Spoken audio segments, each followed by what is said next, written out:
Why did Aragorn stay in Middle-earth after he became king in The Lord of the Rings?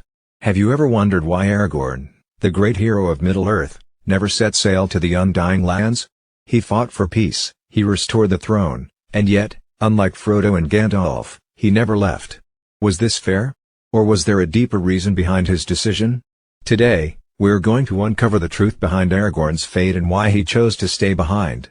To understand why Aragorn remained in Middle-earth, we first need to look at who actually got to go to the Undying Lands. You see, not just anyone can sail across the sea. The Undying Lands are home to the elves and the Ainur, the divine beings of Middle-earth. They are a realm of peace and healing, untouched by the corruption of time and evil. But for mortals, entry is almost impossible. Yet, exceptions were made. Frodo, Bilbo, and Sam were allowed to go. Why? Because they carried the One Ring. That cursed object left scars so deep that they could never fully heal in Middle-earth. Their passage into the West wasn't just a reward, it was a necessity for their souls to find peace. Even Gimli, a dwarf, was permitted to go. He was the first and only of his kind to set foot in Valinor. And why? His bond with Legolas and his admiration for Galadriel were so strong that the Valar made an exception. But what about Aragorn? He played a crucial role in the War of the Ring. He fought side by side with Legolas and Gimli. He took on the mantle of king, uniting the lands of men. If anyone deserved to go, surely it was him. And yet, he never set foot on those shores. Why? The answer lies in his very nature. Aragorn was a man, a mortal. And mortality is one of the most significant themes in Tolkien's work.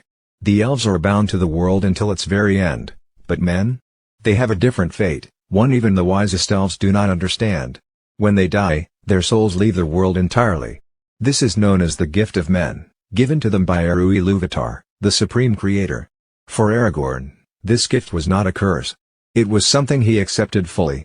He knew he was meant to live and die as a mortal. Even though he had elvish blood through his ancestors, even though he was raised by elves, he never saw himself as one of them. He never wished to escape death or seek an unnatural extension of his life. Instead, he embraced his role as a leader of men, guiding them into a new era. When Frodo left Middle-earth, the Third Age came to an end. With the departure of the elves, a new time began, the Age of Men. And who better to lead them than Aragorn, the rightful heir to Gondor's throne? He was the bridge between the past and the future, between the old world of the elves and the new world of men. His rule symbolized stability, healing, and hope. Aragorn's responsibility didn't end with Sauron's defeat. The war had left scars across the land. Cities were in ruins, people were weary, and Gondor itself had been without a true king for centuries. Aragorn's reign wasn't about power. It was about rebuilding. He restored the lands, reunited kingdoms, and ensured that Middle-earth would not fall into darkness again. His duty also extended to his family. Arwen, the woman he loved, made the ultimate sacrifice to be with him. She was an elf, and by choosing to stay with Aragorn, she gave up her immortality. She chose to live and die as a mortal.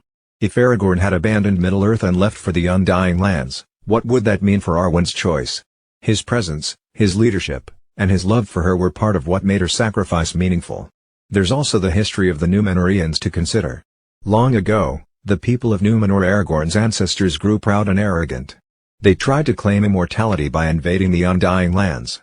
Their attempt ended in disaster, and as punishment, the island of Númenor was swallowed by the sea. Ever since then, men were forbidden from setting foot in Valinor. Aragorn saw himself as the last true heir of Númenor. But unlike his ancestors, he did not seek to escape his fate. He corrected their mistake by embracing his mortality instead of fighting against it. When his time finally came, he did not fear death. He met it with dignity, just as the great kings of old once did. So, in the end, Aragorn staying in Middle-earth wasn't an injustice. It wasn't a punishment. It was the fulfillment of his destiny. He was meant to lead, to heal, and to pass on his legacy before embracing the fate of men. Now, I want to hear from you. Do you think Aragorn should have been allowed to sail west? Or was his decision to stay the right one? Let me know in the comments, and if you enjoyed this deep dive into Lord of the Rings lore, don't forget to like and subscribe for more content like this. Until next time, keep exploring the legends of Middle-earth.